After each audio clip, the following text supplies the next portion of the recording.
என்ன இவ ம் வித்தியாசமல்ல பேசிக்கிட்டு இருக்கிறா. கேட்டா என்னமோ அது யாரு சுப்பு அண்ணனோட பொண்டாட்டிக்கு இவங்களுக்கு என்னமோ பெரிய பிரச்சனை வளர்க்கு. அந்த பிரச்சனையை நம்மளும் இன்னும் பிரச்சனையை ஆக்கி எப்படியாவது இவளுகளை சேர விடாது தானே பண்ணணும். பண்ணாதான் ஊரில் உள்ள பாதி குடும்பத்தை நம்ம காப்பாற்ற முடியும்.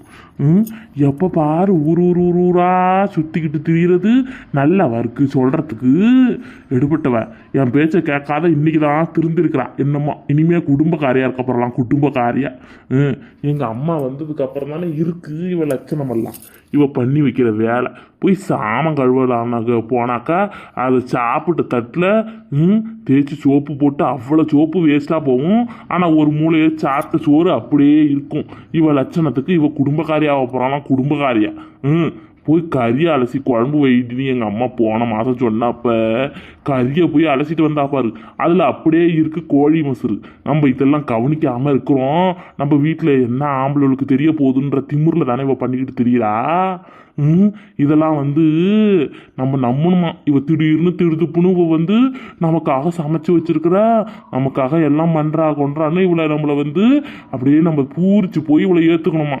இவ திமுரு மூஞ்சி மொசர கட்டையும் எல்லாம் நடிப்புல. இவ பேச்சே நடிப்பு. இவளால் நம்பவே கூடாது. இவ பொல்லாத ஆள் இவ.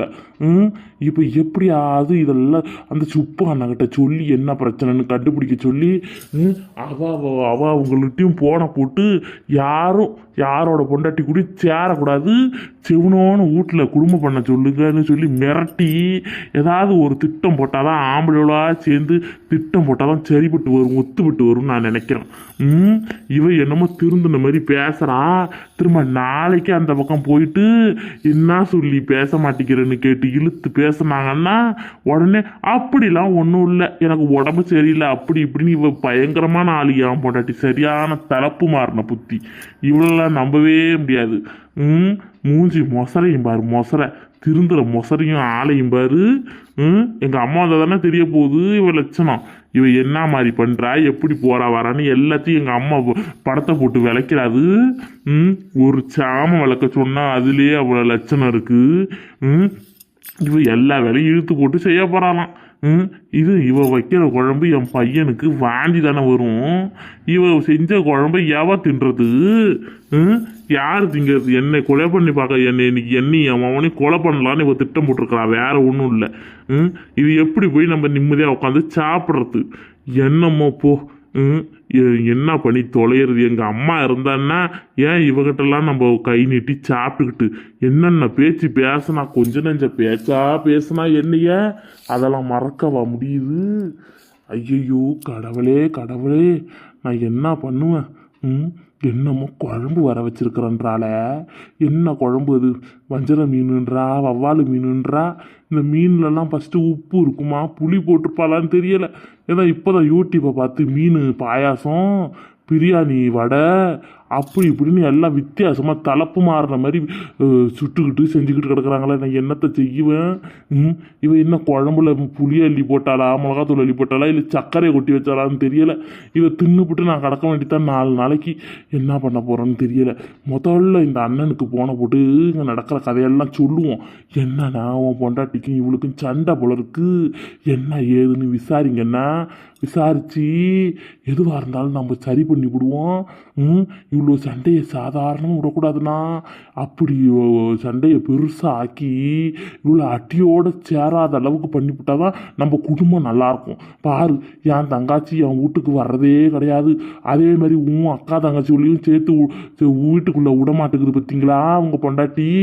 எல்லாத்துக்கும் காரணம் இவ்வளோ எல்லாம் ஒட்டு சேர்ந்துக்கிட்டு நீ பண்ணுற தப்புக்கு நான் சரியாக சொல்கிறேன், நான் பண்ணுற தப்புக்கு நீ எனக்கு சப்போர்ட் பண்ணுன்ற கதையில் எல்லாம் பேசி பேசி இப்படி பண்ணிக்கிட்டு திரியிறாங்கன்னு இந்த அண்ணனுக்கு எடுத்து சொன்னதான் புரியும். இந்த அண்ணனுக்கு காலையில் பாவம் சும்மா ஒரு பேச்சுக்கு கிண்டலுக்கு சொல்ல போவ, குக்கரில் வெட்டி போடுவோன்னு சொன்ன போவ, அதுக்குன்னு சோறும் ஆக்கி தரல, ஒன்றும் ஆக்கி தராத பாவம் அந்த பட்னி போட்டுட்டாங்களே அந்த அண்ணி.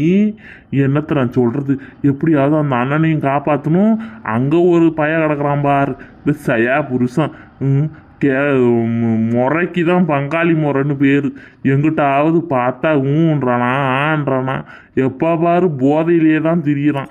அவன் போதையில் இருக்கிறத பயன்படுத்தி அவன் பொண்டாட்டி என்ன அடங்கறா வீட்டில் அடங்கி ஒடுங்கியா குடும்பம் பண்ணுறா. இவங்க 3 பேரும் சேர்ந்துக்கிட்டு ஊரையே சுற்றி வந்துடுறது. என்னென்ன செய்யலாம், எங்கே போனால் என்ன கிடைக்குது, எங்கே வந்தால் யார் வீட்டு குடும்பத்தை கெடுக்கலாம்னு இவங்க போடுற திட்டத்தை எப்படியாவது உடைச்சி தானே ஆகணும். இப்போ இருக்கு பாரு. என்ன நானே ஃபோன் பண்ணணும்னு நினச்சா அந்த அண்ணன் தானாக கூப்பிட்டாப்புல. என்னவா இருக்கும்? ஒருவேளை அங்கே என்ன நடந்திருக்கோ தெரியலையே. சரி எடுத்து பேசுவோம். ஹலோ ஹலோ, சொல்லுங்கண்ணே. நானே உங்களுக்கு ஃபோன் பண்ணணும்ல நினச்சிக்கிட்டு இருந்தேன். நீங்களே கூப்பிட்டுட்டீங்கண்ணே. சொல்லுங்கண்ணே. என்னண்ணே? என்னது? அப்படியா? ஒன்றும் புரியலண்ணே, வேகமாக பேசுங்கண்ணே. அடக்கிருக்கு பயல, என்னன்னு தெரியல. என் பொண்டாட்டி வானத்துக்கும் பூமிக்குமா குதிக்கிறாளா? என்ன நடந்துச்சுன்னு கேட்குறேன். சொம்ப தூக்கி மண்டையில் அடிக்கிறா. நான் ஒன்றுமே பண்ணலையே. நேற்று கேட்ட கேள்விக்கு காலையில் காரு கீயை பிடுங்கிக்கிட்டா. இப்போ என்னன்னா இந்த மாதிரி ஏண்டி அழுவுற, என்னாடி உனக்கு பிரச்சனை, ஏண்டி கோபத்தில் இருக்கிறன்னு கேட்குறேன். சொம்பை கொண்டு போய் அடிக்கிறா. மண்டையில் படாத இடத்துல பட்டுதுன்னா என்ன தம்பி ஆகுறது? எனக்கு மனசே கஷ்டமாக இருக்குது. போ, ஒன்று கிடக்கு ஒன்று ஆகி உயிர் போயிருந்தா என்ன பண்ணுறது? இந்த பொசக்கட்டை சிரிக்கி நான் என்ன பண்ணுவேன்னு தெரியலையே. என்னான்னு கேட்குறான். அழுதுகிட்டே உக்காந்துருக்கிறா. என்னன்னு ஒன்றும் பேச மாட்டேங்கிறேன். இந்த செயயாவும் இங்கே தான் இருக்குது இந்த பொண்ணு. என்னான்னு கேட்குற, சொல்ல மாட்டுக்குது உள்ள. ரெண்டும் சேர்ந்துக்கிட்ட அமுக்குனி மாதிரி. அப்புறம் கொஞ்சம் நேரம் கழிச்சு கேட்குறேன். உங்களால் தான் என்கிட்ட சொல்லி கோவப்பட்டுக்கிட்டு போயிட்டா. இனி பேசவே மாட்டாலாம். ஃபோன் நம்பரெல்லாம் பிளாக் பண்ணி வச்சிருக்கிறா. எல்லாத்துக்கும் காரணம் நீங்கள் தான். எனக்கு தெரியாது, சொல்லி என் கூட பேசலைன்னா உங்களை நான் குக்கரில் போட்டு அவிச்சு விடுவேன், அவிச்சி அப்படின்றா தம்பி. நான் என்னத்தை நான் சொல்லுவேன், நீங்களே சொல்லுங்க. எனக்கு ஒன்றும் முடியலை. என்னத்துக்கு உன் பொண்டாட்டி இப்போ கோச்சிக்கிட்டு போணுச்சு? என்ன நடந்தது, ஏது நடந்ததுன்னு ஒரு கதையும் சொல்லாமல் இவ பாட்டுக்கு என்னைய போட்டு கிறுக்குன்னு மனசு போன போக்கில் கிறுக்குறா தம்பி. ஒன்றும் உடம்புல இடமில்ல வாங்கிறதுக்கு. இந்த பொண்ணுக்காரி செய்யா நிற்கிறாள, போய் தடுப்போம் கொள்வோம்னுலாம் இல்லை. ஐயோ எடுத்து கொடுக்குறா. சொம்பு மாதிரி, சொம்பு டம்ளார் மாதிரி, டம்ளாரு எல்லாத்தையும் எடுத்து கொடுக்குறா. அடிக்க சொல்லி நான் என்னத்தா பண்ணுவேன்னு தெரியலை. என்னான்னு ஒரு எட்டு கேட்டு சொல்லுங்க தம்பி. ஒன்றும் முடியலை, இங்கே மூச்சு வாங்குது எனக்கு. ஐயோ, என்ன சொல்றீங்க? அந்த லெவலுக்கு போயிருச்சா? ஏன் பொண்டாட்டி தான் இருக்கிறதுல கையெல்லாம் நீட்டுவான்னு பார்த்தா அங்கே அண்ணி இப்படி தான் பண்ணுறாங்களா? ஐயா என்னண்ணா இது? தேவையில்லாத வேலை, தேவையில்லாத போய் பொண்ணை பார்த்து கட்டி வச்சு நம்ம உசுரில் தான் வாங்கி கட்டிக்கிறாங்க. இங்கே அப்பங்காரம் போய் சேர்ந்தானே, போய் நல்ல பொண்ணா கட்டி வைப்போம்னு கட்டி வைக்காம பணத்துக்கு ஆசைப்பட்டு என்ன அது பள்ளிக்கடாவை ஆக்கி விட்டாங்கல்ல. நான் தான் உதவாங்கிக்கிட்டு கிடக்குறேன் இங்கே யாருக்கும் தெரியாமன்னு பார்த்தா உங்களையும் இந்த ரேஞ்சுக்கு கொண்டு வந்து விட்டு போட்டாளா இந்த சுள்ளி மானங்கட்டலை. அதான் சரி, வருத்தப்படாதீங்க. என்னோட ஆதங்கம் நான் வெளிப்படுத்தி விட்டேன். நீங்கள் எதுவும் வருத்தத்தை படுத்திக்கிட்டு நிற்காதீங்க. நான் சொல்கிறேன் என்ன பிரச்சனைன்னு. அதாவது காலையில் உங்கள் பொண்டாட்டி போனை போட்டு எட்டி எங்கடி இருக்கிற, என்னாடி பண்ணுற, இந்த மாதிரி இந்த ஆள் என்ன இப்படிலாம் சொல்கிறாண்டின்னு நேற்றே சொல்லி கொண்டு எல்லாம் பண்ணி பிடிச்சி விட்டு திரும்ப அழுவெல்லாம் சமாதானப்படுத்தினாலாம் திரும்ப காலையில் நான் வேலைக்கு போகிற டைமில் போனை போட்டு நீ உடனாலே வந்தபடின்னு என்னை போட்டு அழுன்னு அழுதுருக்குறாங்க. அதுக்கு இந்த இவ என்ன பண்ணிவிட்டா, நான் சோறை கட்டி கொடுட்டின்னு கேட்டதுக்கு என்னையே 4 சாத்தி போட்டு அதை சோத்தை அப்புறம் கட்டி கொடுத்து விட்டு ஓடிட்டால. அப்புறம் நம்ம 2 பேரும் அங்கே போய் நின்று பார்த்தோமா. அதுக்கப்புறம் என்ன நடந்திருக்குன்னா உங்க பொண்டாட்டியும் செயாவும் இந்த சூளாயி இருக்கிறாங்களாமே, சூளாயி அதான் இந்த கோயில் மாதிரி வச்சு நடத்திக்கிட்டு இருக்கிறாங்கல்ல, அவங்க வீட்டுக்கு போறோன்னுட்டு சொல்லாத கொள்ளாத இந்த சுள்ளிக்கு போன போட்டு வர சொல்லிவிட்டு இவங்க போயிட்டாங்களாம். இவ போய் எம்மா நேரம் கதவை தட்டி பார்த்துட்டு பின் கதவை தட்டி பார்த்துட்டு வீட்டையே தேடி பார்த்துருக்கிறா, யாரையும் காணோம். பயத்தில் இவளுக்கு பீதி எடுத்து போய் நீங்கள் எதுவும் குக்கரில் போட்டு அவிச்சு விட்டீங்களா பயந்துக்கிட்டு இவன் என்ன பண்ணிவிட்டாலாம், ஒரே போனா பண்ணியிருக்கிறா, போனை எடுக்கலை. கடைசியில் சயா போனை அட்டன் பண்ணி நீ தானே ஃபோன் பண்ணுற, அதான் அலட்சியத்தில் நாங்கள் எடுக்கலை, நாங்கள் 2 பேரும் நாங்கள் வந்து சூளாயி வீட்டுக்கு வந்திருக்கிறோம், நீ அவசரப்படாத இரு நாங்கள் வரோம்னு சொல்லியிருக்கிறாங்க.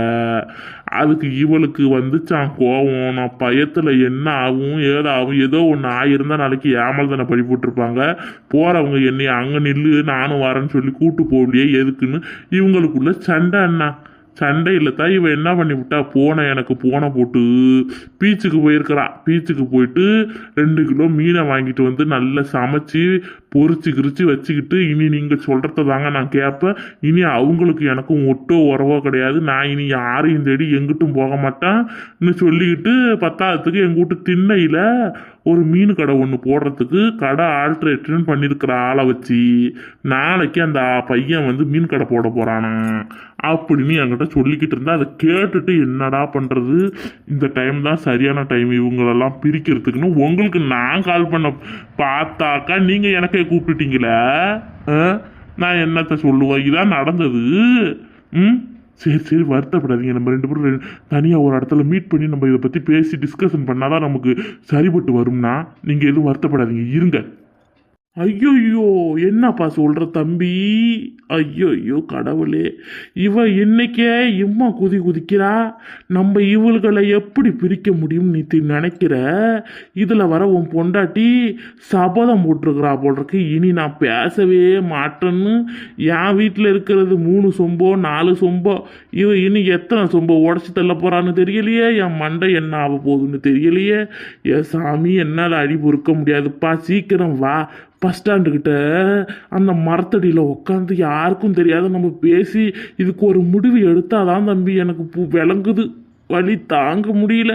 இன்னும் 2 அடி சேர்த்து அடிச்சுருந்தானா இத்தனை நேரம் மண்டை கலங்கி மூளை வீங்கி போயிருக்கும். அந்த மாதிரி அடி கொஞ்சம் நஞ்ச அடி இல்லை. எங்கள் அம்மா இல்லாத நான் ரொம்ப சிரிக்கிறேன். ஏதோ நீ எனக்கு ஆறுதலாக இருக்கிற. யாருன்னா நீங்கள், நானும் இங்கே கலங்கி போய் தான் கிடக்குறோம். என்னமோ திருந்திட்டுன்னு வர சொல்கிறா, அது என்னன்னு எனக்கு தெரியலை. எனக்கே பயமாக இருக்குது. ராட்சசி கூட குடும்பம் நடத்திக்கிட்டு பெரிய தொல்லையாக இருக்குண்ணா. சரி இருங்க நான் வரேன்.